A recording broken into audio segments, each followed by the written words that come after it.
Assalamu alaykum aziz qarindoshlar. Bugun 2022 yili 2 ayning 11 kuni juma. 2 haftada bir qatim qildigan videoga chiqishim.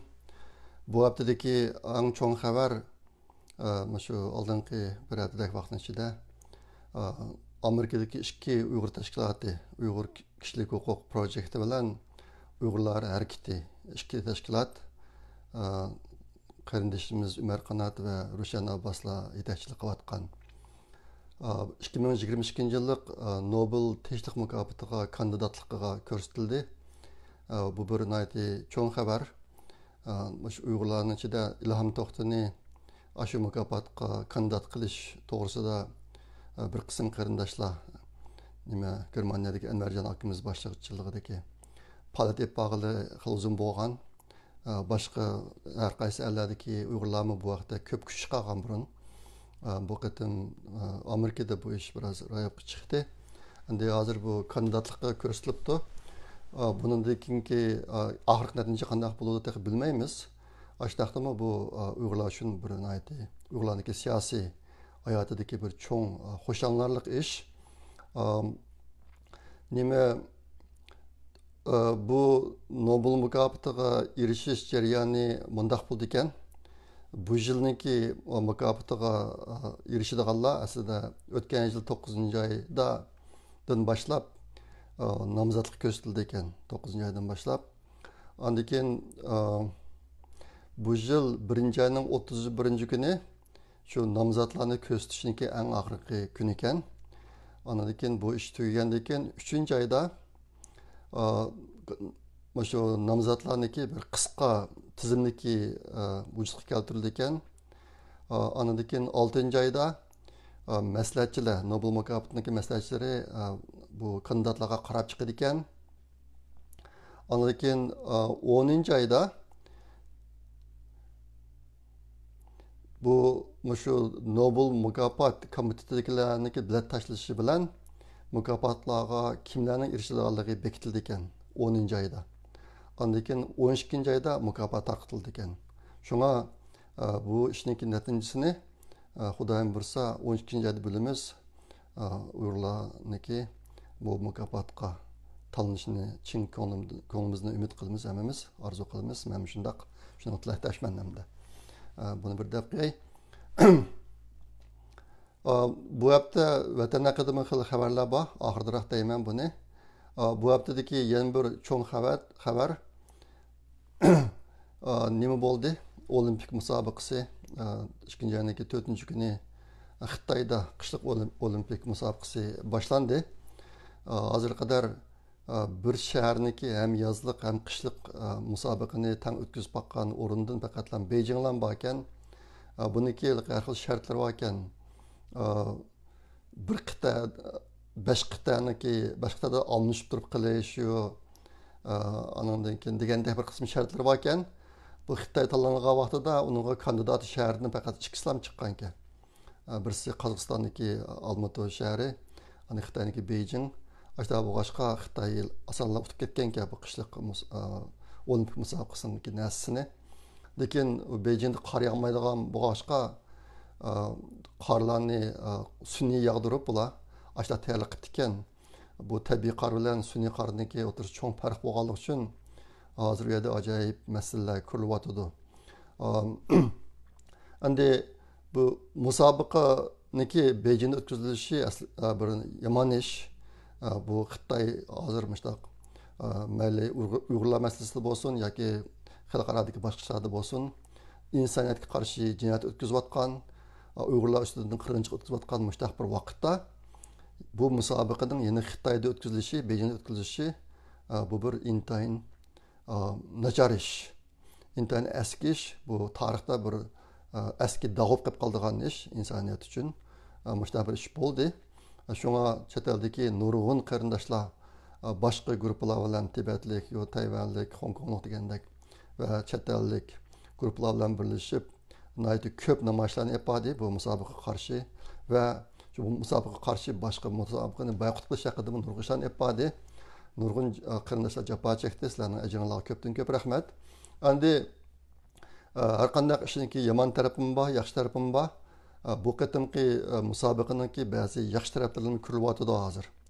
U nima desanglar, shu musobaqa bahonasida Uyg'ur masalasi Xitoyniki Uyg'urlarga qarata irqiy qirg'inchilik ilib berilayotganligi xalqaro medialarda yana bir yuqori pallaga ko'tarildi. Amaliyotda burun misli ko'rilib boqmagan darajada Uyg'urlarniki ahvoli, Uyg'urlarning boshiga kelgan zulm dunyoga tarqaldi desak xatolashmaymiz deb o'ylayman. Shu musobaqa boshlangan kundan tortib dunyodagi cho'ng media shirkatlarining hammasi shu musobaqani tilga olgan vaqtida chuqur Xitoyniki Uyg'urlarga qarshi irqiy qirg'inchilik qilib qolganligini tang tilga oldi. Shuning bilan hozir Uyg'urlarniki masalasi dunyoga yana bir qitim eng kengri, eng chunqur darajada tarqaldi bu qitim. Yana birisi, yaxshi tarafidagi yana birisi Xitoyniki abdi bashirsi yana bir qitim ochildi. Bunun da aytaman degandek sun'iy qor, sun'iy muzniki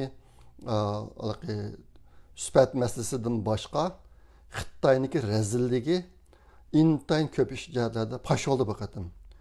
Buniki bir tipik misoli Xitoy shu Xitoy virusini bana qilib ba'zi g'arblik tadqiqotchilarga sen virus yuqlangan bo'lib chiqding, musobaqa qatnashsang bo'lmaydi deb ularni sulab qo'yib, musobaqaga bir soat qolgan chog'da ularni izlab berib, biz xato bizning tashxis natijamiz xato bo'lib qolibdi.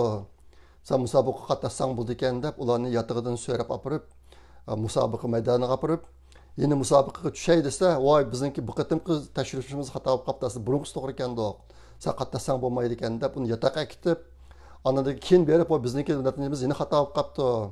Sen bu qatimqi qatnashamay, keyingi qatimqi qatnashsang bo'ldi ekan yana bir musobaqaga deb mushta qilib yurib, dunyodagi dangliq qishliq olimpik tanarkatchilarining bir qismlarini buni qulg'uvchi to'yg'izib etdi bola. Ba'zilarniki yozgan nasrda men tuli yig'lab ko'zimniki yesh qurib ketdi deganlar bor. Ondan keyin shu musobaqa tugagan chog'da o'z davlatiga qaytib qolgandan keyin Xitoy ustidan qattiq shikoyat qilishga tayyorlanayotgan kishilar bor tanarkatchilarning ichida. Ashta bo'g'ashqa yolg'iz bulam emas. Bu qatim bo'lgan yana bir ish Xitoylar boshqa o'tuvasa az qilib ular qoida bo'ysunmaydi deb ashta qilib medal olgan. Ondan keyin boshqani putlab etgan, boshqani urib etgan, shu qor tayilish jarayonida masalanga. Ashta ishlar ko'p ko'rildi. Bularniki videolarmi tarqaldi. Ishqilib umuman buning ichida hozir Xitoy ustidan eng qattiq norozi bo'lgan davlatlarning birisi Janubiy Koreya. Koreyada hozir umumyuzlik Xitoyga qarshi bir xil to'lqin qo'zg'alib ketdi hozir. Ishqilib Xitoyniki abdi bashirsi yana bir qatim ochildi. Undan keyin Xitoyning shu tanarkatchilarga bergan tomoqning sifati intayin nachar. Biz ishning tomog'ini yeyapmiz deb Twitterlarga bilan yozayotganlar bor hozir. Ashuna bilan bu qatim Xitoyniki abdi bashirsi yana bir qatim pash bo'ldi. Buning ichida 3 shaxs bor. Hozir hali biroz xalqaro xabarlarga chiqib ketgan 3 odam bor. Uning birisi Uyg'ur, Dilnagar Ilhamjon. Bunun ismini pinyin bilan yozib shunday buzib yetibdi. Bu eng oxirgi mashal ko'targuchi. Mashalni ko'plagan odamlar birsiga o'tkazib berib, eng oxirida berib mashalni qadaydigan bir ish bor. Shu ishni qilgan ikki odam Xitoydan birisi bir Xitoy, yana birisi Dilnagar Ilhamjon degan qiz. Bumi intayin cho'ng xabar bo'lib ketdi. Mush qizni tilg'ab turib, Xitoyniki mushtaq bir narsalarni, mushtaq bir siyosiy o'yinni o'ynash orqali o'ziniki Uyg'urlarga qarata o'tkazgan jinoyatini yushirmoqchi bo'lganligi, yapmoqchi bo'lganligi haqida xabarlar intayin ko'p chiqib ketdi. Aslida bu yomon ishdi. Bu ishmi bir yaxshi ishga aylandi deb tushundim men, azizlar his qildim o'zim. Ondan keyin bu qizning chiqishi bilan 1936-yili Germaniyaniki Berlin shahrida o'tkazilgan qishliq olimpik musobaqasi. Shu chaqdami Germanlarmi bir Yahudi tanarkatchini mushundaq mashal ko'tarib chiqib ekandik. Shu chaqdagi Yahudilar qaratgan irqiy qirg'inchiligini yepish uchun u chaqda dunyo olinib ekan buningga. Amaliyotda bu qatim aldandi. Bu nurg'un medialarda mush ishni silashtirib bir-birisiga Dilnagar Ilhamjonniki ishi ko'p, kengretlik qilindi. Yana ikki Xitoy qizniki ishlari hozir cho'ng xabar bo'lyotidi. Bu yerda Dilnagarning ichida yemritilib qo'yadigan narsa, Dilnagar mashani qadırgan vaqtida Xitoylar uning uydagilarni o'rlashtirib, tantana qilgan, yig'lagan ahvollarni televizorda chiqarib ekan. Chetdagilarniki bir diqqat qilgan narsasi, shu tantana qilgan Dilnagarniki 20 necha tuqqanlari asosan ayollar. Erler yok. Hatta dadısı mı yok onun içinde. İşte bu başka erlerin hareketi. Bu Dilnagar'daki er tukkaların hemisi lagırdı mı, turmadı mı deyip bu suallarını oturup koyup bunu tam medyalarda takattı. Anandakin yine iki Xitay kızvalarındaki işi kan tarqılıb atıdı. Ondaki birisi Gu Ailing degan Xitay, 18 yaş. Amerika'da tuğulup öskenken. Bu Xitay Amerika tuğulup ösken emniyette bunun apisi Xitay, apisiniki dadısı Xitay Qatnaş ministerliğinde çoğun əməldar ekan. Çoğun əməldar apisiniki dadısı. Apisi Amerika'ya gelip bu kızlarını bekip çoğun qalğan ekan. Şuna Xitay'nın tamaqlarını obdan bildi ekan. Xitayçını obdan bildi ekan. İngilizce mi sımı yaxşı, Xitayçısı mı yaxşı. Bu kızlar 18 yaş kiripti. Bunundan Xitaylar bu qatim rasmiy siyasi təşkilat üçün faydalandı. Bu qızlarniki İngilizcesi, Xitayçısı yaxşı olğan boğaşqa televizorlara köp çıxıb söhbət ötkəzgən vaxtda sen qas dövlət kitəbə, qas dövlətniki qirajlarını deb sual sorsa, mən Amerikada tursam, Amerikalı Xitayga kelsem Xitay degan javoblarni berdi. Andan keyin bu qızlar musobaqatlaşıb çempion bo'ldi endi bir turda. Çempion bo'lgandan keyin shu televizorlar so'zlagan vaqtlarda bugungi mening musobaqamga Peng Shuai keldi. Peng Shuai degan cho'li top o'ynag'uchi qizlar. Shumi keldi, uni kelgani men uchun cho'ng sharaf bu degandek. Amaliyotda Peng Shuai bir qora kiyimni kiyib o'tiribdi ekan bir yerda. Uning qishida Xalqaro Olimpik komitetidagi raisi billa Peng Shuai bilan o'tirg'ilgandi. Odatda siz musobaqada qatnashmoqchi bo'lsangiz, o'tirib tushib, yugurib, teyilib qolgan vaqtlaringizda o'rindiqlarda kimlarning o'tirganligini bilmaysiz. Bu qizlar shu musobaqadan keyin muxbirlar ko'rishgan joyda shu Peng Shuailarni tilga olib, yo, abagidek gaplarni deb ashta qilib ketdi. Xitoy uchun siyosiy tashviqot qildi bu qizlar. Ashta bo'lg'achqa Xitoylar buni chet eldagi analizchilar buni inishklab tashirib zodi qanday qadam deb buniki butun ahvollarini qo'llab chiqdi. Buniki bu qizlarning apisi 30 yilning oldida Amerikaga kelgan ekan. Amerikaga kelib bir yapılıq xotini va bir Amerikalik er bilan munosabat o'tkazib, shu uyni buzgan ekan. Uyni buzib, ondan keyin bu qiz shu erdan bo'lib qolgan qiz ekan. Bu er ayni vaqtda Google shirkati qurilib 5-chi xizmat chop kirgan ekan. Google shirkati yangi qurilgan vaqtida. Ashta bo'g'ashqa naytib pul var ekan bu odamning. Keyin yapılı xotini bilan ajrashib ketibdi. Ondan keyin Google'da mı chiqib ketibdi, boshqa xizmatlarni qildi ekan hozir. O'zi Harvard bilan MIT'da, Harvardda magistrlik, MIT'da doktorlik unvoni va matematik ekan dadasi. Bu apisi Beijing universitetida bakalavr unvoni olgan ekan. Ikkisi aqlli ekan endi. Ayta boshqa bu qizlar aqlli, unisiga dadasining pulisi bor. Ondan keyin Kaliforniyada Lake Tahoe degan bir ko'l bor. Kaliforniya shtati bilan Nevada shtatiniki chegarasi yaqin keladi. U bir dangliq qartelish maydoni Lake Tahoening o'zi. Bunun dadasining ashada bir ta'til qilib turadigan uyi bor ekan, Lake Tahoeda olgan. Ashta pulisi bor boshqa bu qizlar kichik vaqtdalarki shu dadasining qishga ko'p berib, dadasining uyiga. Garchi bu odam qat'iy bu nimaniki Gu Ailing'ninki absolut to'y qilgan emas ekan. Yapılı xotini qo'yitib, undan keyin bu xotin bilan to'y qilgan emas ekan. Lekin qizidan aytib obdan xabar olgan ekan endi. Ashta Tahoega berib, shu qarteli yurib, ashta qilib qartelishdan aytib yuqori mahoratli bo'lgan ekan. O'qishdimi bek yaxshi. İmtihonlarga natijasida intan yuqori ashta ekan endi. Lekin shu jarayonida har yil yozib olsa, apisi buni Xitoyga olib dadasininki uylarda to'g'izib, dadasi o'ylab bakqanlar qatnash ministrniki cho'ng amaldoriga ashta bu yerda turib, Xitoyning ishlarini buni yaxshi bildi ekan endi. Ashta bu boshqa bu qatim Xitoy uchun yaxshi xizmat qildi. Bu qizlar bir oltin medalga erishib turib, yaxshi xizmat qildi. Yana bir Xitoy u Anındıkin manda ma Guaylarniki yan bir işi hazır bununkide hazır Xitay'niki yan bir saxtılığı paş yok kaldı. Onu mi desanlar bu Xitay aslında Amerika'nın grajdanı Xitayga berip Xitaylar üçün musabaqa qatnaşdı. Xalqara Olimpik komitetniki bir tüzüm var ekan. Agar aş bir davlatniki grajdanı bo'lmasa, u yerda u davlat uchun musobaqa qatnashsa bo'lmaydi deydigan. Endi nurg'un tadqiqotchilar bor, ularniki 2 yoki undan ko'p grajdanligi bor. 2 davlat tan grajdan bo'lsa bo'ladi. Amerika yo'l qo'ydi buningga. Lekin Xitoyniki qonunda 2 davlat grajdanligini e'tirof qilmaydi. Agar boshqa bir davlatga grajdan bo'lsa, cho'qim Xitoyniki grajdanligini o'chiritish kerak.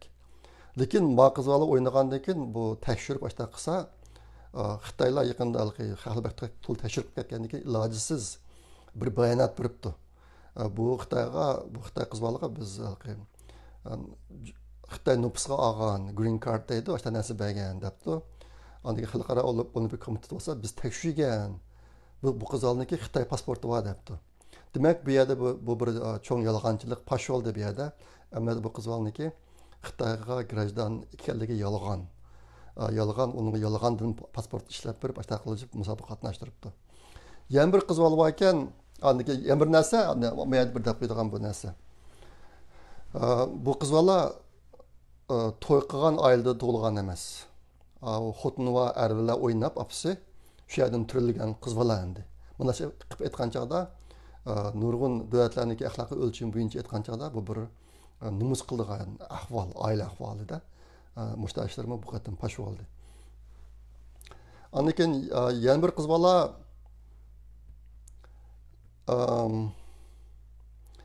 yana bir qiz bola 19 yoshgan, uniki Amerikada tug'ilib o'sgan, Amerikada muztelish mashq qilib ashta qolgan ekan. Uning dadasi Amerikada nihoyatda muhim o'rinda aqliy, sun'iy aql sohasida ishlaydigan odam ekan. Bu odam necha yillarning oldida Xitoyga qaytib, Beijing universitetida professor bo'lib ishlayotgan ekan, hamda shu yerniki sun'iy aql tadqiqotiniki yetakchisi ekan. Ashta bo'lgani uchun bu qatim uning qizini olib bu musobaqaga qatnashtiribdi ekan. Bu qiz bola musobaqa jarayonida 2 qatim yiqilib tushib, o'zi medal ololmadi. Andan keyin butun Xitoyniki atletini pastga tortib, ularniki hech qanday medal olmaslikka sababchi bo'ldi bu qiz bola. Ashta bo'lgani uchun hozir Xitoyda gu degan qiz bolani maqtab, ma qiz bolani tillab, ashunday bir rasvochilik bo'lyapti hozir. Chunki bu ishkilsini ishini aytdi, pashib ketdi bu qatim. Ammo bu qiz bolaniki Xitoyniki grajdanligi yo'q, Amerikaning grajdani. Endi bundaq odamlar sen Amerika'niki grajdanligidan voz kechib Xitoyga grajdan bo'ldi desa qat'iy unmaydi. Faqat manfaat uchun o'zining vijdonini setib, g'ururini setib, mushtaq pastga ishlarni qilayotgan kishilar endi. Shu bu qiz bolaning ishlari cho'ng xabar bo'lib ketdi. Abatin bu Dilnagarniki bir gapini unutib qolibman. Dilnagar shu eng oxirgi mashalni qadash ishini qilib bo'lib, endi musobaqa qatnashgan, uzun orliqqa teyilish musobaqasiga qatnashibdi, qor teyilish musobaqasiga qatnashib 43-chi bo'libdi. Natijaga erishamabdi, medalga erishamabdi. Endi musobaqa tugagan vaqtida bu tadqiqotchilarning hammasi menib chiqmas bo'lmaydigan bir koridorda yaba ekan. Musobaqadan keyin shu nurg'un muxbirlar o'shaga yig'ilib, savol so'raymiz deb yig'ilib turibdi ekan. Qolgan tadqiqotchilar chiqibdi, Dilnagar chiqmabdi. Dilnagar parga aylanib ketdi mana shu vaqtida. Shu parga aylangancha ikkinchi ko'rinmaydi hech qanday yerda. Bu ishmi bir cho'ng xabar bo'lib ketdi xalqarada. Buni bir deb qo'ydim. Bu qizning qatnashgani cross country ski deydi. Tog' orasida uzun orliqqa teyilgan qor.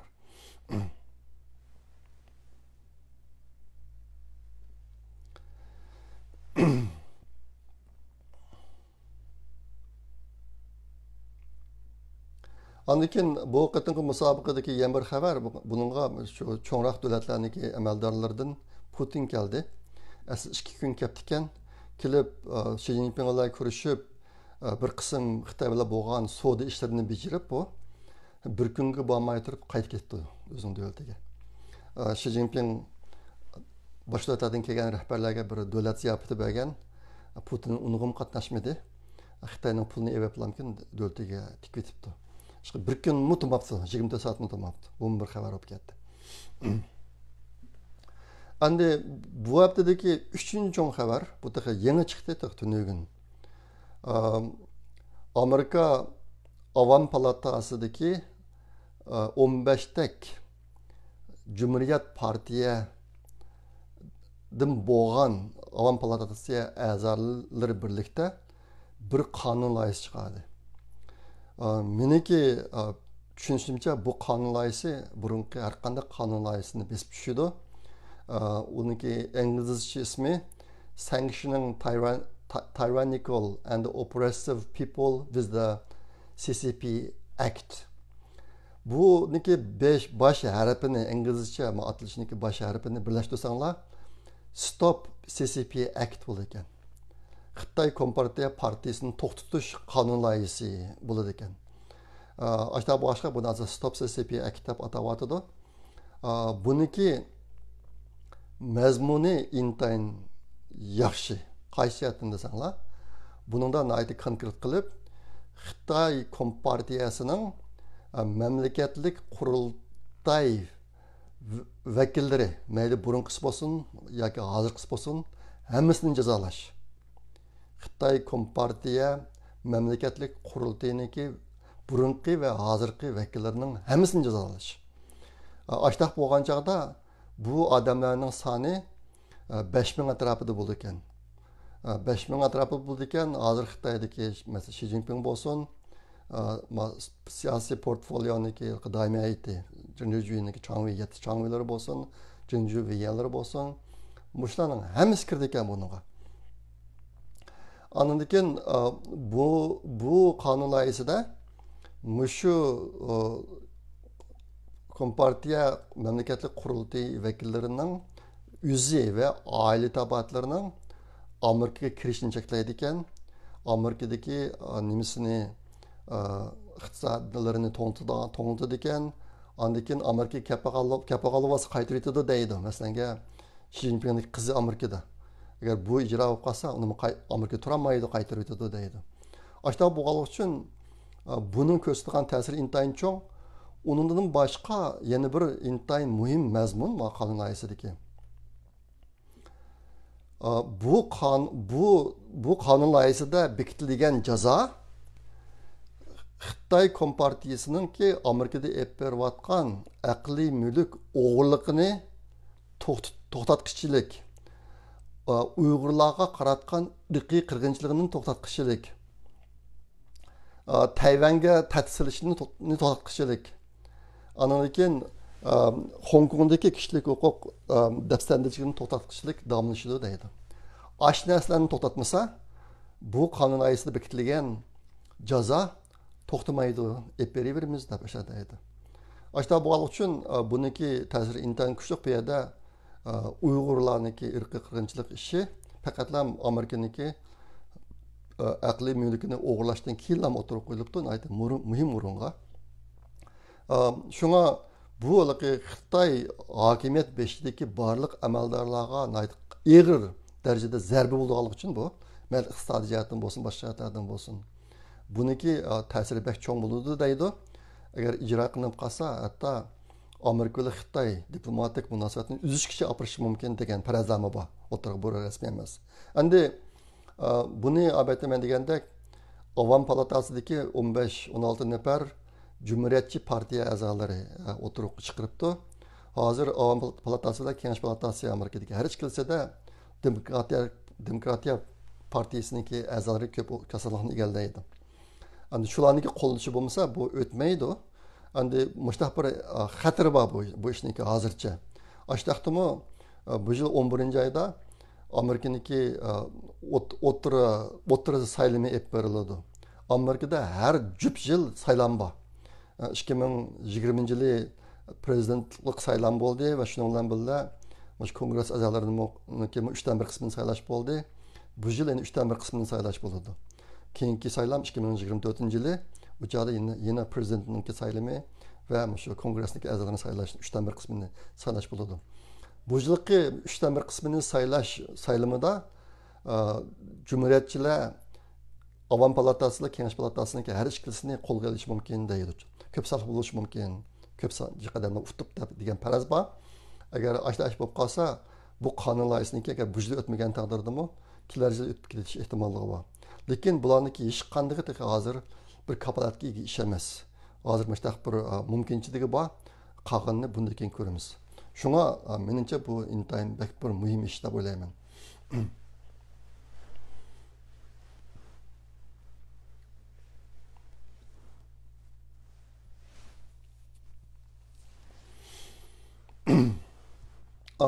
Bu haftadaki yan bir yaqinqi yan bir cho'ng xabar bir Xitoy artist bor Badiou Cao deydigan bir odam. Bu odam hajmiy rasm chizdi. Shu olimpik musobaqasida bir qism rasmlarni chizib e'lon qilgan. Buning ichida Xitoyniki uyg'urlarga qaratgan irqiy qirg'inchiligi nihoyatda yaxshi gavdlangan. Masalan, miltiq etish musobaqasida bir Xitoy miltiqni bir uyg'urniki kallasiga qartib turib atmoqchi bo'lganligi, andan keyin muz to'pini o'ynayotganlar Xitoy virusini to'p qilib tepib o'ynab yurganligi, andan keyin qartaydiganlar tog'dan tushib qartaydiganlar bir shu uyg'urlarni kuzatadigan kameraning ustidan to'lib tushayotgandek mushtaq rasmlarni chizgan bu odam. Ashtaq qilib buni ba'zi maktabni ichiga chiqarib ekan. Bunun içindeki George Washington University degan Washington DC'de bir üniversite var. Nayda danlıq məktəblərdən birisi bu. Bu siyasi ərbablarını tərbiyələydigan.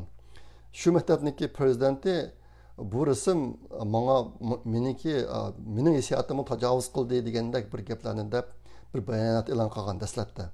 Keyin bunun qarta Amerikanın içində nayda qatıq avaz bu adamga qarşı avazlar kötülüb getirib, neçə günün aldında bu adam yan bir bayanat elan qılıb o'zining xato qilganligini e'tirof qildi bu odam. Mush ishlar bilan bumi uyg'urlarniki irqiy qirg'inchiligini tashviq qilishda nihoyatda cho'ng roli bo'ldi buniki. Nurg'un maqolalar chiqib ketdi bu vaqtda. Shunga buni bir tilga qo'yib dedim. Yana bir cho'ng xabar bu hafta. Hozir BDT'niki bosh sekretari Xitoyda olimpik musobaqasida bordi. BDT'niki kishilik huquq konsuliniki raisi hozir Xitoyda, umuman bordi. Yaqında BDT'niki sekretari deydi. BDT kishilik huquqning sekretari Michel Bachelet deydi. Shu musobaqadan keyin qaytashida Xinjiangda to'xtab o'tadi deb shunaydi. Odamning o'z gapi bu Xinjiangda to'xtab o'tmoqchi degan gapi. Shu xabar chiqdi. Men bu vaqtda bir necha Twitterda bir necha qatim yozib, agar bu sizlar borman desa BDTdan Sharq Turkistonga borman desa uni qandaqdir ekskursiya shaklida emas, rasmiy tekshirish shaklida olib beringlar. Bo'lmasa bunday qilishniki Uyg'urlarga bo'lgan foydasidan ziyni nechasi ko'p bo'lib ketadi degan gapni bir necha qatim yozdim men. Amaliy ahvol shundoq. Bu ishlarni hozir Xitoylar buni siyosiy o'yinga aylantiryapti. O'tganda sizlarga degandim. Bu Michel Bachelet degan odamniki Sharq Turkistonga berishida Xitoy ikki shartni o'tirib qo'ygan. Birincisi bu bir ekskursiya tekshirish emas, ikkinchisi BDT kishilik huquq konsulati tayyorlayotgan Uyg'urlar haqidagi bir dokladni e'lon qilmaslik. U doklad aslida olimpik musobaqasidan burun e'lon qilinishi kerakdi. Hozir qadar jimjit. Shu bularning hammasi siyosiy o'yin. Bu bir eski xabar biz uchun. Ammo mana bir ish bo'lmoqchi hozir oldimizda. Yaqinda yana bir yaxshi ish bir qism ellardagi Yahudilar Uyg'urlarni qo'llab olimpikga qarshi namoyishlarni qildi. Bu odamni nihoyat xush qiladi. Mushtaishlar bo'lsa men darhol kallamga turk ellardagi kishilar, musulmon ellardagi kishilar keladi. Ularning hammasi Xitoyni quchoqlab yetyotadi. Ma kishilar o'tirib chiqib gapyotadi hozir. Uyg'urlar uchun biz maydonga chiqmasak bo'lmaydi deb. Yaqinqi birinchi ayndagi 28-kundan boshlab Xitoyda bo'layotgan yana bir cho'ng xabar. Young family bir Xitoy ayolniki xabar bo'ldi. Bu ayolni 16 yosh vaqtida shu uydagilarmi yoki boshqalarmi tutib olib bir yerda olib nimeniki Jiangsu o'lkasiniki Shizhou degan yerda bir yerga setatgan qiz bola 16 yosh vaqtida. Keyin bu qiz bola cho'ng bo'lib buni shu uydagi dada ikki o'g'il bola 3 odam xotin qilib ishlatibdi. Uzun yil 18 yildek bo'libdi hozir. Andan keyin 18 yildek bo'ldi deyman, yil to'g'ri esimda qolmabdi. Uzun vaqt. Bu ayol 8ni tug'ibdi 3 erdan. 8ni tug'ib yaqinda buniki bo'yni zanjirda bog'laganlik, andan keyin bu ayol biroz ro'yi kesilib bo'lib qolgan, ashtaq bir holatda bayqaldi bu. Bayqilib muxbirlar buni pash qilib ashtaq qildi. Qilgandan keyin Xitoyda qandaqdir buni ashtaq tutib olib satqanlar yoki xotin qilib olgan 3 er bularni jazolash bir yerda qarli qilib, bu ayolni xotin qilib olgan 3 erlar televizorlarga chiqib so'zlab, andan keyin bir qism shirkatlar e'lon qilishga ishlatmoqchi bo'lib, bu erlarni ashtaq bir intayin sharmanda ishlar yuz berib ketdi Xitoyda. Shundan bilan dastlabda bu Xitoyning ishchilar g'ug'li bo'lgan, keyin biroz xalqaro chiqishga boshladi. Men bu Twitterda tarqatdim, chiqatdim. Hozir endi xalqaroga bilinib ketdi. Xitoyniki mushjatiki sharmandachiligi. Amaliyotda shu Shuru degan bir naida sirtdan setib olib, akilib xotin qilayotgan ayollardan necha 10 ming bor ekan. Intan vash ekan bu ahvol. Mushu bahona bilan Xitoy hokimiyatining yana bir sharmandachiligi bayqaldi. Bu nima desanglar, mana kichik qizlarni o'g'irlab boshqa yerga olib sassa, bu qizlar 18 yoshga kirgan chaqda buni pulga setib olib, uyda xotin qilib turayotgan erlar berib tizimlatib, uni rasmiy xotinlikqa olsa bo'ldi ekan. Endi mushta qizlarni tutib olib satqanlarni bo'lsa, agar tutilib qolsa 3 yil kesadi ekan. Xitoyda ba'zi bir xatar ostida qolgan hayvonotlar bor ekan. Bu hayvonotlarni tutib satsa 5 yil kesadi ekan. Lekin qizvalni tutib olib satsa ara 3 yil kesadi ekan. Mushlar pashib ketdi bu qatim. Bu Xitoylarniki sharmandachiligini dunyoga ko'rsatishda nayta obdan to'pis oldi bu ishniki. Endi hozir o'tirg'i yaqin yaqin shu Xi Jinping va uniki hokimiyatini to'g'rilab turib, to'g'risida Xitoyda bir necha cho'ng maqola e'lon qilindi. Bu asosan Xitoy hokimiyatidagi ishki o'qib ko'rishiniga davom endi. Ashundan birga o'tirishib qotgan bir ish. Hozir bir qism kishilar bu yil 11-oyda bo'lgan saylovda Xi Jinpingni davomli saylansa bo'pti ekan deganni umid qilgan ahvol kelib chiqyotdi. Bu nima desa, Xi Jinping xul tutib bersa, Xitoy Kompartiya hokimiyati cho'qim og'dirildi ekan, o'rildi ekan deb. Bu gaplarni deyotganlar qandaqdir bu jallod Xitoyni yaxshi ko'rib deyotganlar emas. Mush Xitoy ustida turib bersa, Xitoy Kompartiya hokimiyati og'dirildi ekan. Shuning bilan Xitoyda bir yangi davr boshlandi deb, ani umid qilib, mushtaq fikrlarni o'tirib qo'yayotgan ovozlar kuchli hozir. Yaqinda G'arb medialariga chiqqan yana bir xabar, shu Sharq Turkistonda Oltay teg'idan Shimoliy Sharq Turkiston rayonlarigacha yasilayotgan bir suv tunnelniki kepi yine qayta chiqdi. Bu ishni Xitoy hukumati maxfiy qilib etibdi. Uzunligi 514 kilometr ekan buniki. Buniki ikki jihatdan cho'ng, ikki jihatdan bizga cho'ng munosabatlik. Uning birisi Xitoy mushu tunnel qurilishi uchun intan ko'p Uyg'ur erlarini lagerlardan o'shaga apadi, qul ish chiqib apadi. Bu birinchisi. Ikkinchisi Xitoyniki Sharqiy Turkistonga 150 milliondan ko'p Xitoy nüfusini yetkazish plani bor. Plani bor. Mavi shu planning ichidagi ish aslida. Bizningki zaminimiz bak keng, lekin nurg'un yerlarda suv qis. Ashta bo'g'ashqa bular mushtaq tunnelni yasab, suvni akilib, shu orqali ishkirdan Xitoylarni akilib, Sharqiy Turkistonni Xitoy nüfusi bilan to'shqizib etmoqchi. O'ylab baqinglar. Men Uyg'urlarniki 20 milliondak aholisi bor, nüfusi bor, hozir ularning 9 millionni yo'qolib ketdi deyapman. Agar 150 ming Xitoyga kelsa, Uyg'urlar nima bo'lib qoldi Sharq Turkistonda degan masala bor. Bu bir intayin og'ir ahvol. Men yaqinda egallagan yana bir uchur, hozir shu ishkirdan qilayotgan Xitoylarga butunlay Uyg'ur kimligini belgilab turibdi.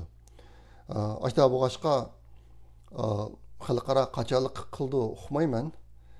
Agar Xitoy hokimiyatini xuddi ikkinchi dunyo urushidagi natsiy hokimiyatini jinoyatchi deb qaraganda qarab xalqarodan bir tashvish umiga avatib nihoyatda inishkilat tashvisa sharq turkistonda aslida uyg'urlarniki burun qancha nupsi borligi hozir qancha qolganligini tep chiqa oladi hozir xitoy shunig'imi tayyorlab qilib ichkaridan nurg'un odamlarni akilib ularga uyg'ur kimligini belgilab turibdi endi xitoy hokimiyatiga natsilar qo'llangandek jazo qo'llangan kunlar kilamda yo'q bu bilmaymiz bu jihatda hech qanday amaliy tadbir qo'llanmadi agar ashlar bo'lib qolsimi xalqaro jamoatniki xitoyniki haqiqiy jinoyatini tep chiqish jihatlarda hali cho'ng qiyinchilik bo'ladi deb o'ylayman hozir mana ishlar bo'lib turibdi endi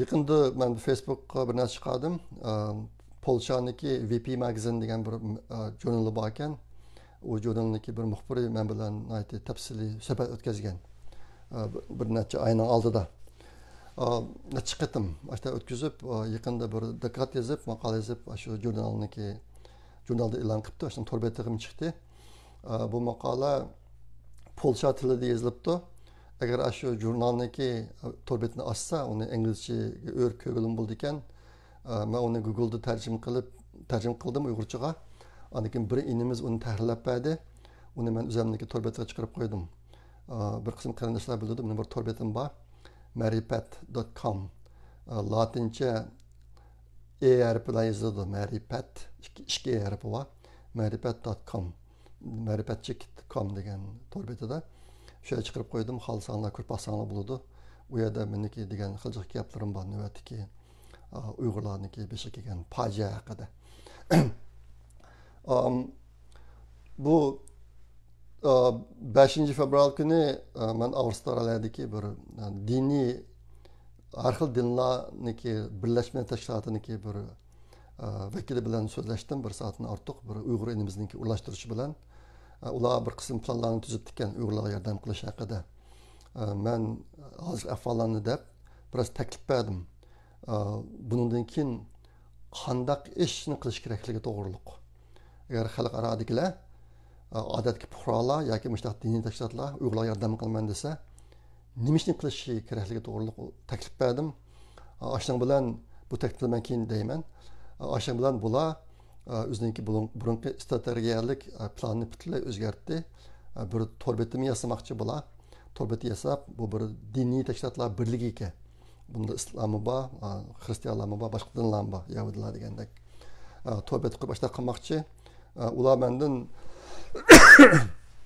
3 soatda uchur so'rayotdi birisi uyg'urlarniki qisqacha tarixi men uni ta'minlab berdim ondan keyin uyg'urlarniki tomoqlari uyg'urlarniki madaniyatlari mush haqida agar mush haqda inglizcha torbatlarini bilsanglar yaxshi torbatlarni menga deb bersanglar men yetkazib qo'ygan bo'lsam men ba'zilarini berdim hozir shunaqdan yetarli emas ondan keyin 7 fevral kuni xalqaro kechirim tashkilotlariniki Angliyadagi bir tarmog'iniki rahbarlar bilan bir soatdan ortiq suhbat o'tkazdim videoliq ularga shu uyg'urlarga hozir qadar bo'lgan ziyon qanchalik uyg'urlarning hozir ahvoli qanchalik nima uchun xitoy bu ishni qildi nima uchun hozir qildi bularni tafsiliy tushuntirib boshqa qilib berdim ularga bu ishning unumi bak zo'r bo'ldi ular bak xo'shib ketdi andan keyin asosan zodi uyg'ur qirg'inchiligi haqidagi ko'z qarashida tubdan o'zgarish bo'ldi desak bo'ladi bular nima qilmabdi ekan buni videoga olamiz deganti e'lonla degan ammo unutib qolibdi olmabdi lekin bularga deb bergan gaplar men qilgan yana bir videoda bor yaqinda hindistonniki bir gruppasi bilan bir video qilgan uningda Ilshot Hasan andan keyin Turkiyadan Javlan inlarimiz bor har birimizga 15 minutni vaqt bergan keyin savol javob bo'ldi men shu 15 minut vaqt ichida hozir uyg'urlarning beshiga kelgan butun ziyonni deb andan keyin xitoylar nima uchun bu ishni qildi nima uchun hozir qildi deganlarga javob berib bo'lgan ash mazmun bor buni men o'zimning YouTube kanaliga chiqarib qo'ydim men o'zimniki degan shu 15 minutlik yerini kesib olib ayrim chiqarib qo'ymoqchi shunga bundan keyin do'stlaringlar uyg'ur masalasini uyg'urlarniki hozirgi ahvolini tushunmoqchi bo'lsa Aşın köstüp koysanlar, nayti 15 minutlamken, nayti yaxşı ideyaga erişidi. Ma bu Amnesty International xalqaro kechirim tashkilotidagi bu qatimqi seminarga qatnashganlar intayin rozi bo'ldi. Ularga deb qo'ydim, endi boshqa davlatlarda, boshqalarda mana shuni qilaman desanglar, men har vaqt tayyor deb. Bu yerdagi muhim narsa oxiridagi bular bizga qanday yordam qilamiz sizlarga degan savol. Buni men asal turib deyman sizlarga. Bu jihatda Uyg'urlar bundan keyin faoliyat qilayotgan Uyg'urlar o'ziniki strategiyasini qilgan ish turlarini tubdan o'zgartirish kerak. Ashta qilmasa bizga bo'lgan ziyon damlashaverdi. Yaqinda bo'lgan yana bir ish albatta men degan bu Hindistonniki bir guruh bilan suhbat o'tkazgan yaqinda. Albatta men Ilshat yo Javlan uchimiz yana bir qiz bor. Amerikalik qiz to'talan so'zlagan.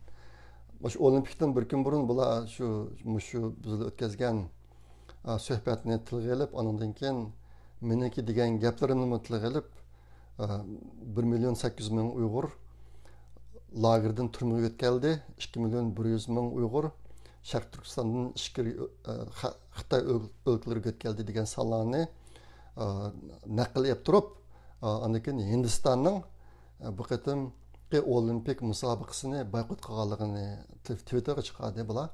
Endi Hindistondagi o qarorni olishida biz qanchalik rol o'ynay oldik bilmaymiz, lekin ashkisini birlashtirib chiqaribdi endi. Bizniki ularning qilgan seminarimiz 1-oyning 27-kuni bo'lgan. Bu bir xabar bo'lib qoldi. Men olimpik musobaqasidan burun shu boshlagan kunisi meni BBC yine qayta suhbat o'tkazgan. Uning videosini topamadim, beğendim bilamadim. Yeni bir cho'ng mediami men bilan necha qatim ko'rishib bo'ldi. Yaqinda uniki maqolasi chiqdi. Chiqsa masalani xabarlandirma. Meniki Twitter'dagi ishim davomlashyotdi. Yaqinda cho'ngroq diqqat qo'zg'agan bir video bir top Uyg'ur qizlarga Xitoycha ko'ylak kiydirib, mushu so'qoqda Xitoyniki Chag'an bayrami munosabati bilan bularni ko'chada mangdirib ekan. Bu qizlar birisi bu kiyim yelin, ikkinchisi nayda ta bütün bedenindeki şekilleri hemisi çıkıp durdu endi. Aşta bu başka ruhi cihetinin şunçilik azaplanıp koynuginin öğrenini tatıp yakıp, üzerine yepişki terişip aşta kalgan bir görünüş video. Bunu çıkargan muşu kızlar neticini aldı da Müslüman diye dep düşençi yazıp bunu netice kadar da köyde. Ben hazır karab baksam 28.500'den kadar körüptü bunu. Ondan başka yine behlak tasir qo'zg'agan yana bir video. Uyg'ur qizlarini Xitoylarniki o'pchi to'y qilib xutunlikqa olgan bir videosi. Buni o'tgani chiqargan. Uni hozir ko'rganlar 32 mingdan oshibdi. Ondan keyin yana bir Uyg'ur qiz bola uyida o'zining Xitoy yeriga ta'zim qilgan bir video bor. Men uni men chiqarib qo'ydim. Sal tushuncha yozib bularga. Mushtaq ahvol, mushtaq sanada to'xtamay qilyapti men yana. Endi onundan başka yakında yine bazı uçurlarga eriştim. Aslında o uçurlarni burun bildim. Lekin bir-birisiga tez bağlamaptıken ben. Yakında bularni bir-birisiga bağlap Xi Jinping'deki Uygurlarni yo'qotish planidagi bir qism nuqtalar, muhim qadam bosqichlarni qaytadan Twitterga chiqardim. Uniki birisi nima desanglar, Xi Jinping 2014-yili Xitoy o'lkalaridagi cho'ng turmalarda yetayotgan 4 xil jinoyatchilarni muddatdan burun qo'yib etish buyruqi tushagan. Ma'muriy buyruq 2014-yili. Aydaq ma'muriy buyruq tushirib, buni 2015-yildan boshlab ijro qilishga boshlagan. Bu vaqtda ayni vaqtda bir necha yilning oldida, 2 yildan oldida Xitoycha matbuotlarga xil maqolalar chiqqan. Lekin tez diqqat qilmabdi ekanman. Hozir yaqin o'ylab baksam, buni aslida 2.100.000 Uyg'urlarni ishga ekatgan bilan birlashtirsak, nayti aqlga muvofiq yakun chiqadi ekan. Xi Jinping 2014-yili ma'muriy buyruq tushirib, Xitoydagi bir qism cho'ng lagerlarni bekalab, jinoyatchilarni baldirib qo'yib etib, Uyg'urlarni sulashga tayyorlik qilgan ekan. Amaliyotda bu vaqtda Qahraton jurnalidagi dokladlardan tilga olingan. Ularniki bir qism turmalarni kengaytganligi ichini texmi mudofiani yaxshi bo'lgan qilib o'zgartganligi haqida burun dokladlar chiqqan. Bu amaliyotda Uyg'urlarni yo'qotish planiniki bir qismi ekan. Anadan keyin sizlarga men burun dedim, men 2017-yili 11 aylarda Sharq Turkistondan kelgan birlar bilan ko'rishib, shu bir yilning ichida yanvardan oktyabrgacha bo'lgan 10 oylik vaqt ichida 800 mingdan ko'p Uyg'urlarniki qo'lga ilinganligi 2017-yilda. Bu uchurga erishib, buni xalqaro kishilik huquqni kuzatish tashkilotiga deb 2018-yili 1-oyda bu haqda maqola chiqqanligini sizlarga degandim. Bu ishlar shu 800 mingdan ortiq Uyg'urlarniki 10 oy ichida tutilish ishi 2017-yilda bo'ldi. Hozir yaqinda o'ylab baxsam, bir do'stim SMS qo'ydi bu ishni. 2017-yili 9-oyda bir qism maqolalar chiqqan Xitoycha. O nima desanglar, 2017-yili 10-oydan boshlab Urumchidan Ishkirga mangdigan ko'p sondagi yo'lovchi poyezdlarniki shaxslarga bilet satmaydiganligi, 10-oydan boshlab bilet setish butunlay to'xtaydiganligi to'g'riliq maqolalar chiqqan. Hozir o'ylab baxsam, buning bilan abaki Uyg'urlarning tutilishi hammasi munosabat ekan. Bu biletni uchadi bizim o'ylagan, meniki men do'stlarim sabab o'ylagandik biz. Bu poyezdni shu Uyg'urlarning to'shiq ishladi ekan deb. Lekin bu yaqin esimizdan chiqib qoldi ekan bu ish. Men bu to'g'riliq mana shu turmaning ishi bilan ma ish ishini qaytadan yozib, inglizcha yozib Twitterga chiqardim. Asli xitoychisini qo'shib chiqarib qo'ydim. Demak, 2017-yili 10-oydan boshlab Xitoylar Urumchidan Ishkirga boradigan poyezdlarga bilet satmay, bu poyezdlarni butunlay Uyg'urlarni to'shiq ishlatgan. Anadan keyin yolg'iz u emas, Qahraton jurnalniki deganda Uyg'urlarni to'shiqqa nurg'un yuk poyezd ishlatgan bular. Hech qanday darajasi yo'q sanduq. Sanduqning ichiga Uyg'urlarni mol qachilganda qachilab, 2-3 kun ichida Uyg'urlarga tamoq bermay, o'zlarining ishtonlariga tarat qilg'izib, ichidilamkin. Operaga apırıp boğacak nurga adam ölüp ketken işlerini Qahraton jurnali yazgan. Bu işlerindeki hemisi işte bağlanışı varken. Anından keyin menden men bilan ko'rishgan chet ellik muxbirlar, tadqiqotchilar bir savol so'ragan. Bu Uyg'urlarni bek qiynavyapti, turmalarda, lagerlarda. Bularni qiynaydiganlar kim o deb. Shuni bilan men so'zli qilgan o'zimniki tunishlar orqali bu ishlarni kim qilyotdi deb. Turishgan vaqtimda menga berilgan javob, uniki bir qismi Uyg'urlar, yana bir qismi Ishkirdan kelgan Xitoylar. Shunchalik rahimsiz, hech qanday insonligi yo'q, ruhiyati butunlay o'lgan mushtaq odamlarni Ishkirdan kelib, shu lagerlarga apirib Uyg'urlarni qiynashga sababdi degan uchun olganman. Elib u mendan so'raganlarga buni deb bergandim. Yaqinda buni qayta yozib chiqarmoqchi. Hozir o'ylab baxsam, 2014-yili qaro qilib 2015-yildan boshlab balduruq quyayotgan jinoyatchilarning ichidagi yoshlarini akilib Sharq Turkistonga ularni tarbiyalab maxsus shu Uyg'urlar lagerga Uyg'urlarni qiynash hisobda bo'lar. Qislan turmada yetib baqa damlarniki ro'y o'lidan bitillaylamkin insonligi. Xitoylar shutani akilib Uyg'urlar ustidan beden jazosi qiynash elib berishga sog'an ahvol ne biraz hozir bağlay aldım birisiga. Hani albatta men degan yangidan qurilayotgan suv tonneli, ana Ishkirning Xitoydan kelmoqchi bo'lganligi bu ishlarning hammasi Xi Jinpingning cho'ng planining bir qismi ekan. Buning ichida men bu turmaning ishi bilan Xitoylarning baldir quyayotgan ishi bilan undan keyin Urumchidan Ishkirga boradigan poyezdning to'xtab ketganligini butunlay inglizcha yozib chiqarib bo'ldim Twitterga. Yaqinda musaadani bir qanchani chiqarmoqchi.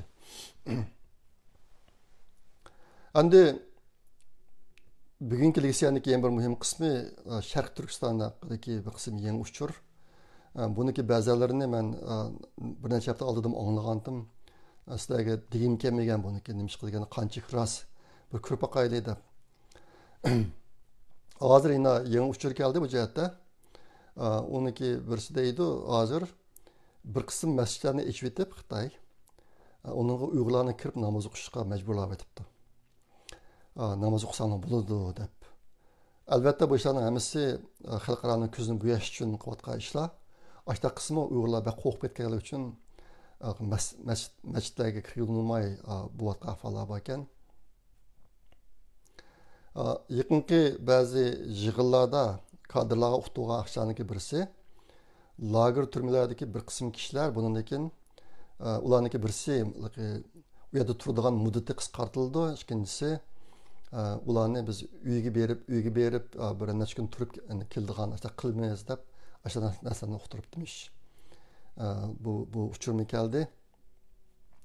Andikin qo'yib berilgan bir qism kishilarga pul taqatgan ahvol bor. Andikin burun maoshini to'xtatib qo'ygan lagerlar ustulangan yoki ustulanmagan ama maoshini to'xtatib qo'ygan bir qism kishilarniki maoshini to'liqlab berayotgan ishlarni bo'yitibdi hozir. Yana bir vahshiy ish hozir tuanda kadrlarga yig'in ichib shu turma lagerlarda tuqqanlari borlarni yig'ib turma lagerlarga shu tuqqanlarni tutib sulagan bu ish aslida yuqoriniki siyosat emas. Buni tuvandagilar o'z oldiga qilib olgan siyosat. Buning bilan yuqoriniki hech qanday munosabati yo'q deb bu jinoyatni Xi Jinping qatorliq davlat rahbarlaridan ep keçip endi tuvanda vazifa degan kadrlarga yo'tkayotganlik to'g'riliq mushta paranglar bo'libdi yig'inlarda. Andiki ularni jazolaydiganligi to'g'riliq. Bu yerdagi yana bir vahshiy ish albatta men degandek bu turma lagerlarda odam qiynalganlarniki nihoyatda ko'p qismi hali zo'r bir qismi Uyg'urlarni qiynagan. Xitoy shu ishga salgan bularni. Hozir endi biz ularni qiynalganlar demagan, bular o'ziga tashlab qolgan. Endi bundan keyin ularni sizlarga jazolab beramiz degan gaplarni uqtiribdi endi. Bu yerdagi nima ish bo'ldi desanglar, endi navbat turma lagerlarda Xitoyning buyrug'ini ijro qilib bergan, odam qiynash buyrug'ini ijro qilib bergan odamlarni tutib ushlaydiganga yo'l ochqiltiribdi bular. Bu xabar, manka xabardan ichida mushuma bor. Bu to'g'riliq sizlarga men bir ikki yildan oldidan deyishga boshlagan Xitoyning cho'ng plani bir qism Uyg'urlarni dastlabda Uyg'urlarni tutib lagerga sulab shu yerda beqishga ishiltib, eng oxirida ularni bir tarafga qo'yadiganligi to'g'riliq.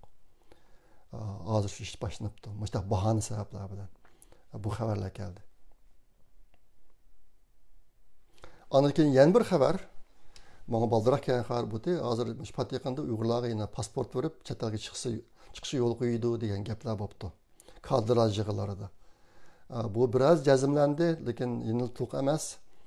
Buni esa kuzatgandan keyin ko'ramiz. Endi rasmishda ish bo'lsa, chet eldagi Uyg'urlar ichida, u jamoat ichida nurg'un yeni masalalar tug'iladi. Buningga ideyatini tayyorlik bo'lsin. Xitoy hozir endi rezillikni bir yeni taraflarga burayotidi. Yuqorqi ishlarga rast bo'lib qolsa, o'zimiz parad qilsak bo'ladi. Ular qildigan asosan qilib birga olib bo'ldi degan gap endi.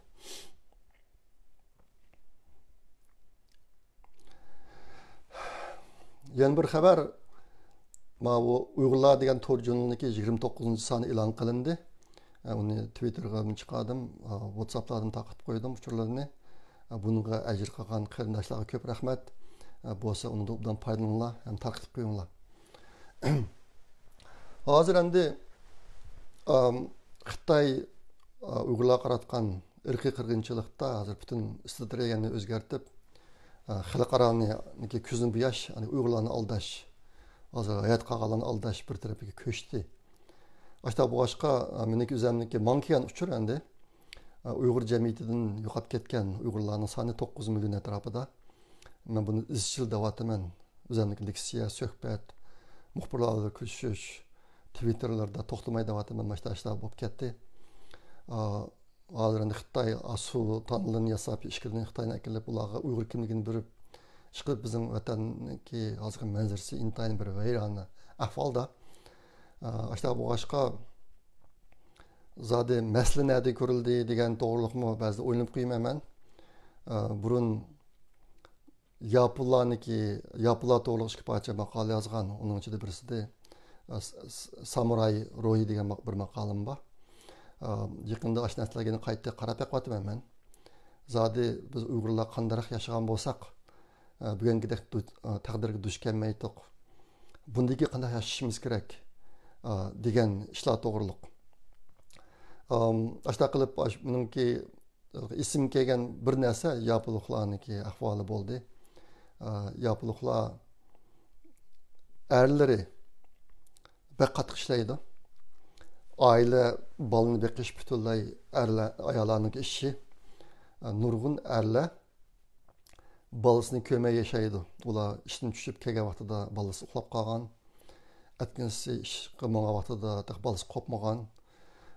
Boshqa balalar dadasi ancha yaxshi bilib ketmaydi. Dadasi butun hammasini atab shu nimalam shu o'zini shirkliklar atib etgan endi. Ashta yashagan agarda endi bunda qarasa Uyg'urlarniki turmush odatlarini sezadigan joyda bu yopiqlarda hech qanday bir turmush rohati degan narsalarni bodek emas.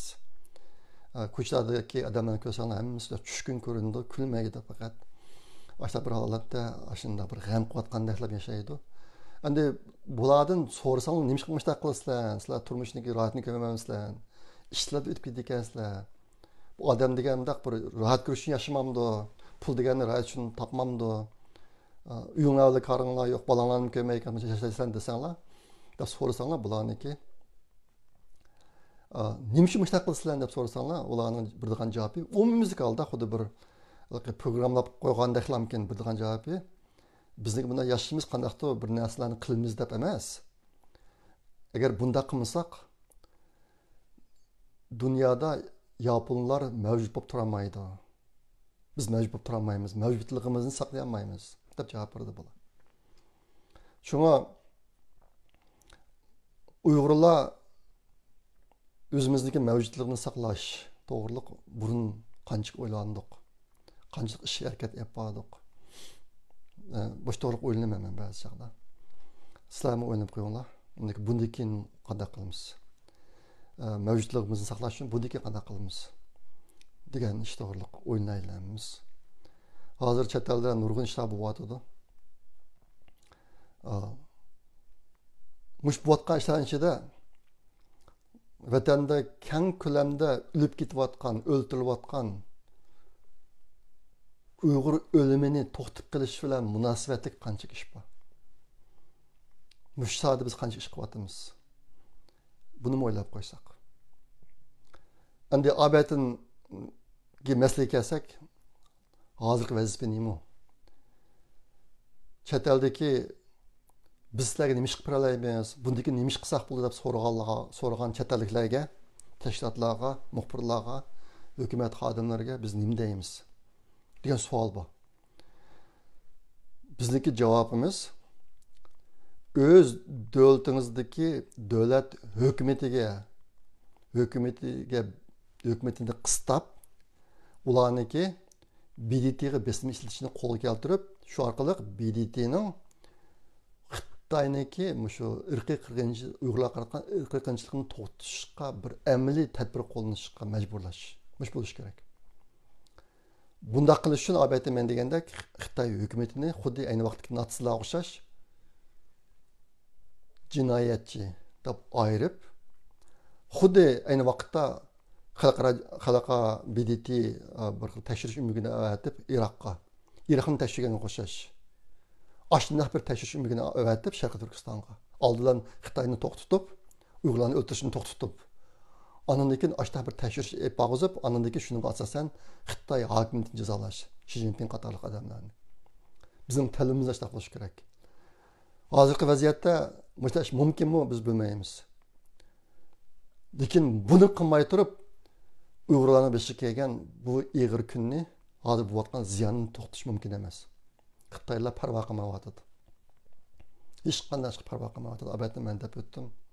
Hozir bular butunlay taktikani o'zgartirib, dunyoning ko'zini bu yoshga qarab menyapti. Mushta ketaversa, keyin biz zaten Uyg'urlarni qanchani o'ltiryapti desa, shuni deb chiqolmaymiz biz. Shunga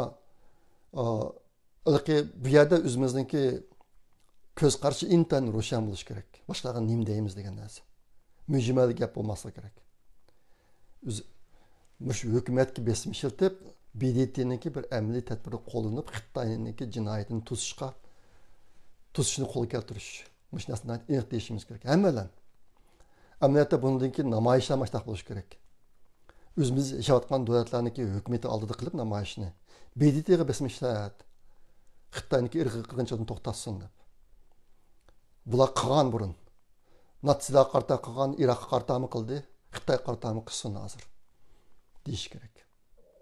Men shaxsan bundan boshqa ishlarniki Uyg'ur qirg'inchiligini to'xtatishda roli bo'lganligiga tasdiqim yetmaydi.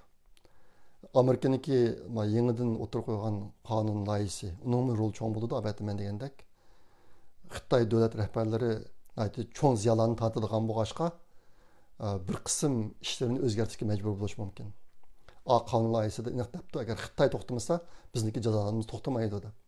Chunki bunda cho'ng rol bo'lishi mumkin. Lekin bu mo yana Xitoy hokimiyatini bir jinoyatkor darajasiga olib turib, xalqaro bir kuzatuvchi, tekshiruvchi umiga avatib, Uyg'urlar ustida elib berilgan qirg'inchilikni tekshirib qilishga opirish ashbir annasini qo'lga keltirmasak, boshqasiniki biz uchun hozirgi vaziyatda bak cho'ng foydasi bor deb o'ylamayman men. Shuni buni biz sizlarga ta'kidlab qo'yay dedim. Shunga bu narsa qo'limizda aniq bo'lsin. Eng oxirida ben bir gapni unutib qolibman. Yana bir narsa, Abduli Ayıp inimiz tuzgan bir 50 kitobi bordi. Uniki burun 3 xil nusxasi ishlanib, uni torlarda PDF shaklida taqib qolgan. Biz uningga Uyg'ur Project fondidan pul chiqarib, uni rasmiy, isli sifatda rasmlik rangli qilib, 1000 dona nashr qildirish oldida bu kitob bu yilgi ona til, xalqaro ona til bayrami ulgurib nashr qilinmoqchi. 2-ayning 21 kuni xalqaro ona til bayrami, shundan burun nashr qilinmoqchi. 2 qism bo'lib chiqadi deb buni ism nashraq bor. 2 qism jami 150 betlik kitob bo'ladi, rasmlik, ranglik, isli sifatda chiqadi. Buni Turkiyadagi qarindoshlarga haqsiz taqitib boshqa yerdagi Uyg'ur maktablariga azroq haq qilib andaligi bizning topgan jami chiqimiz chiqmaydi buning ichidan. Aytaq bo'lsa azroqcha chiqara olsaqmi, lekin yo'l kiralarini chiqara olsaqmi, azroq pul bilan taqtaydi deb o'ylashyapmiz, rasmiy qaror kelmadi. Lekin mana ish bo'lmoqchi degan birinchi soatdan burun kitob chiqadi. Buni xabarlab qo'yay. Keyincha bu vaqtda qayta to'xtalman. Ma'qulamisa, bugun mana shu so'zlar ehtimol uzun so'zlab ketdim. Kechiringlar. Klar qatim ko'rishga omon bo'linglar. Xayr, xush Allohga omonat.